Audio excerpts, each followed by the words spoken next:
এই শোনো, কুরবানির তো আর বেশি দেরি নেই। তুমি তো গরু কিনলা না, গরু কবে কিনবা? এই ব্যবসা বাণিজ্য নিয়ে একটু ব্যস্ত আছি তো, সেই জন্য আর সময় করে উঠতে পারতেছি না। দেখি 2-1 দিনের ভিতরে কিনতে যাব। আচ্ছা যাই হোক, তুমি এক কাজ করো, কি কাজ বলো? তুমি এই টাকাটা রাখো। এই টাকা কিসের টাকা? এই টাকাটা তোমার কাছে দিছি বড় ভাইকে দেওয়ার জন্য। কি ব্যাপার, হঠাৎ তুমি বড় ভাইরে টাকা দিচ্ছ? আর বলে না, হঠাৎ করে আমি সংবাদ পেলাম বড় ভাই খুব অসুস্থ।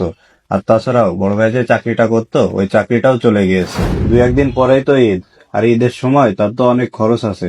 আর তাছাড়া সে তো অনেক অসুস্থ, তার তো ডাক্তারও দেখানো লাগবে। এই জন্য এই টাকাটা তোমার কাছে দিলাম, তুমি যে এই টাকাটা বড় ভাইকে দিয়ে এসো। এই তুমি কি বলতেছো, বড় ভাই অসুস্থ মানে? আমি গতকালকেও বড় ভাইয়াকে দেখলাম সুস্থভাবে তো হেঁটে বেড়াচ্ছে। তাছাড়া কি বড় ভাই তোমার কাছে টাকা চাইছে যে তুমি নিজের থেকেই বড় ভাইরে ডাক্তার দেখানোর জন্য টাকা দিচ্ছ? সে আমার কাছে টাকা চাবে কেন?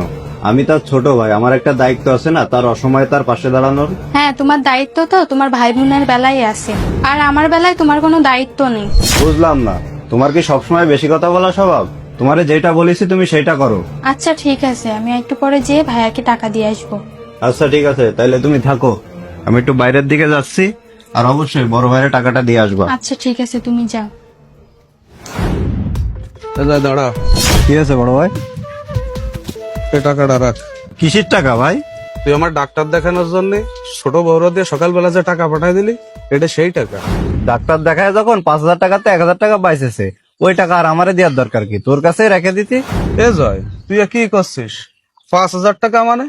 সকালবেলা তো ছোট বউ আমারে যায় এই 1,000 টাকা দিয়ে আসলো, আর বলে আসলো ভাই 1,000 টাকা দে, আপনি বাজার করে নিয়ে নেন আর একটু ডাক্তার দেখাই নিয়ে নেন। এ বড় ভাই, তুই কি আমার সাথে আর কি মারতেছিস? আমি তো ডাক্তার দেখানোর জন্য পিঙ্কি রাতে 5,000 টাকা পাঠাই দিলাম, তুই এখন 1,000 টাকার কথা করছিস কেন? কি করছিস? 5,000 টাকা পাঠাইছিস? ছোট বউ তো সকালবেলা আমার কাছে যায়।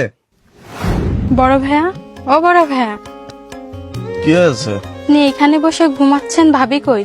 ও তোমার ভাবি? তোমার ভাবি তো একটু বাজারের দিকে গেছে। কেন, কি হয়েছে? তুমি কি কিছু বলবা? ও আচ্ছা ঠিক আছে, এনেন এই টাকাটা রাখেন ভাইয়া।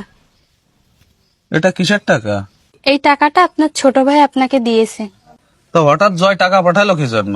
ও ভাইয়া, 2 দিন পরে তো ঈদ, সেই জন্য আপনার ছোট ভাই আপনার জন্য এই টাকাটা পাঠাইছে। এই টাকাটা দিয়ে আপনি ঈদের বাজার করবেন। আর শুনলাম বলে আপনি অসুস্থ, আপনি একবারে ডাক্তারটা দেখাই নিয়ে। ও আচ্ছা, এই জন্য 1,000 টাকা পাঠাইছে। তা ছোট বউ, এই 1,000 টাকা দিয়ে আমি কি বাজার করব? আর আমি ডাক্তারও বা দেখাবো কি করে? তার থেকে তুমি এক কাজ করো, 2 দিন পরে তো ঈদ, এই টাকাটা তুমি নিয়ে যাও, তুমি একটা শাড়ি কিনে নিয়ে নে।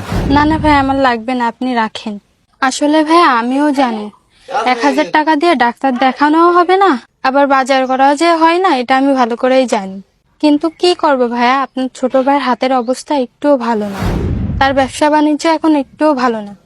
তাছাড়া 2 দিন পরে তো ঈদ, আমাদেরও তো একটা খরচ আছে, তা না হইলে আপনার আরো কিছু টাকা দিত। ও আচ্ছা ছোট বউ, তাহলে জয়ের হাতের অবস্থা ভালো না, আবার ওর ব্যবসা বাণিজ্য যখন খারাপ যাচ্ছে, তাহলে তুমি এক কাজ করো, তুমি এই টাকাটা নিয়ে যাও। এই টাকাটা আমার থেকে তোমাদের বেশি দরকার। না ভাইয়া, টাকাটা আপনি রাখেন। আপনার ছোট ভাইকে বলে আমি দেখি আর কিছু টাকার ব্যবস্থা আমি করতে পারি কিনা। আচ্ছা ঠিক আছে। আচ্ছা ভাই, আপনি থাকেন, আমি যাই। এবার বুঝেছিস যে আমারে 5,000 টাকা দিছে না এই 1,000 টাকা দিছে? ও আচ্ছা, তাহলে এই ব্যাপার। শোন জয়, তোর বউ মনে হয় চাই না যে তুই আমারে কোনো সহযোগিতা করিস, তাই তোরে কই কি ভাই, আমি যত বিপদেই থাকি তুই আমারে কোনো সহযোগিতা করতে আসিস না। কারণ তুই যদি আমারে সহযোগিতা করতে আসিস, তাহলে দেখা যাচ্ছে তোর সংসারে অশান্তি বাঁধবে না। আর আমি চাই না যে আমার কারণে তোর সংসারে অশান্তি বাঁধুক।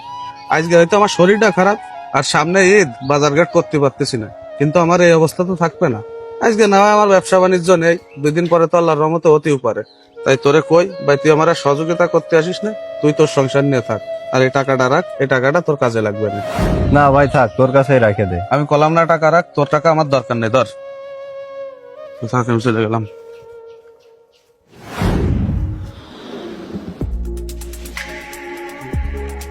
কি ব্যাপার, এই অসময়ে শুয়ে আছো? ও তুমি আইছো? শরীরটা ভালো লাগতেছে না বলে এই জন্য শুয়ে আছি। কেন, কি হয়েছে? সামান্য মাথাটা একটু ঘুরেছে এই জন্য। আচ্ছা ঠিক আছে, তুমি বসো, আমি তোমার জন্য নাস্তা নিয়ে আসছি। না না, বসো, তোমার সাথে আমার কথা আছে। ও আচ্ছা, কি কথা বলো? বলতেছি, তুমি বড় ভাইরে কত টাকা দিয়ে আসছো? কি ব্যাপার, তুমি হঠাৎ করে এই কথা বলতেছো? তোমার যে প্রশ্নটা করেছি তুমি সেই প্রশ্নের উত্তর দাও। বড় ভাইরে কয় টাকা দিব? তুমি যা দিছিলে সেটাই দিয়ে আসছি। তুমি ঠিক বলতেছো তো? তোমার কোনো ভুল হচ্ছে না তো? না মানে, থাক, তোমার আর বলতে হবে না। আমি তোমারে টাকা দিয়ে গেলাম 5,000 বড় ভাইকে দেওয়ার জন্য, তুমি সেখান থেকে 1,000 টাকা দিয়ে আসিছো কেন? আমি বড় ভাইকে 1,000 টাকা দিয়ে আসছি, সেটা তোমার কে বললো? কে বলবে? আমি বাসায় আসার সময় রাস্তায় বড় ভাইয়ের সাথে আমার দেখা হয়েছিল, বড় ভাই তো সবকিছু আমারে বললো। দেখো, তুমি আমার ভুল বুঝো না। আমি তো যেয়ে দেখলাম বড় ভাইয়ের সামান্য জ্বর আসছে।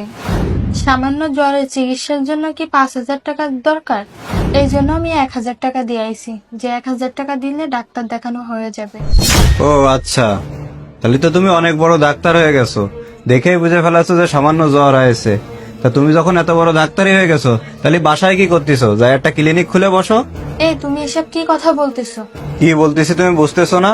আমি যখনই আমার ফ্যামিলির জন্য কোনো কিছু করতে যাই, যখনই তোমার কাছে টাকা দিই, তখনই তুমি এরকম আচরণ করো কেন? তুমি কি চাও না যে আমি আমার ফ্যামিলির লোকজনদের কোনো সাহায্য সহযোগিতা করি? শোনো, তোমার একটা কথা বলি, তুমি তো খুব ভালো করেই জানো যে এই ফ্যামিলির ভিতরে এখন শুধুমাত্র আমার অবস্থাটাই একটু ভালো, আর বাদ বাকি সবার অবস্থাই খারাপ। বড় ভাইয়ের যাই হোক একটা চাকরি ছিল, তা এখন তো তার চাকরিটাও নেই, তার অবস্থাটাও এখন অনেক খারাপ হয়ে গেছে। এখন এই মুহূর্তে আমি যদি তাদের পাশে না দাঁড়াই, তাহলে কে দাঁড়াবে? আর আজকে আমার ভাইয়ের সাথে তুমি যে আচরণটা করেছো, এই সেম আচরণ যদি তোমার ভাইয়ের সাথে কেউ করে, তখন তোমার কেমন লাগবে? নিশ্চয়ই খারাপ লাগবে। ঠিক তেমনই আমারও এখন খারাপই লাগতেছে। আর এইরকম আচরণ করা মেয়ের সাথে আমার পক্ষে সংসার করা সম্ভব না। তুমি এখনই আমার বাসা থেকে বেরিয়ে যাও।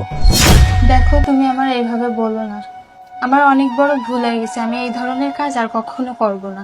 শেষবারের মতন আমাকে মাফ করে দাও। তুমি আমার কাছে মাপ চাচ্ছ কিসের জন্যে? তুমি তো আমার কাছে কোনো অন্যায় করনি, আর আমি তো তোমার আপনজন। আমার কাছে মাপ চাওয়ার কিছু নেই। মাপ যদি চাতেই হয়, তাহলে তুমি যার কাছে অন্যায় করেছো তার কাছে যে মাপ চেয়ে নিও। আচ্ছা ঠিক আছে, আমি ভাইয়ের সাথে দেখা হলে আমি ভাইয়ের কাছে মাপ চেয়ে নিবানি। আচ্ছা ঠিক আছে, তবে তোমার কাছে আমি অনুরোধ করি তুমি এই ধরনের কাজ আর করে না। আচ্ছা ঠিক আছে, তুমি বসো, আমি তোমার জন্য নাস্তা নিয়ে আসি। আচ্ছা ঠিক আছে, যাও।